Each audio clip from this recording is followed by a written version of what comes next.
होठो पर लिपस्टिक बका था कलर के चुना जस गोर भइल गलिया निखर के होठो पर लिपस्टिक बका था कलर के चुना जस गोर भइल गलिया निखर के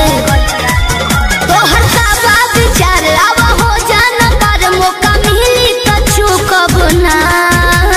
सुना जवानी तो हजारदा के पुराने भइल चबाइल की ठूक बना जवानी तो हजारदा के पान भइल चबाइल की ठूक बना भोरिया तनी करे जाओ जोर जइबो म्यूजिक बाय आर्या शर्मा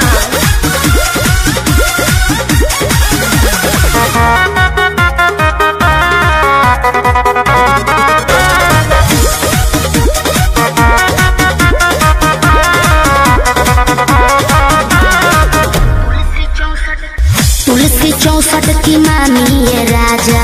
भइल बा मोर अंगड़ाई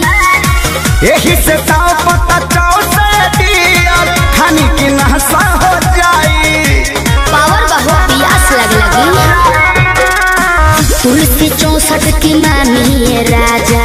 भइल बा मोर अंगड़ाई यही से ताव पता चाव से दिया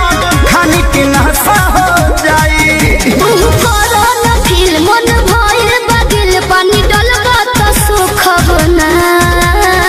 अच्छा हाँ जवानी तो हजारदा के पुराने भइल चबाइल की ठूक बना जवानी तो हजारदा के पान भइल चबाइल की ठूक बना मछली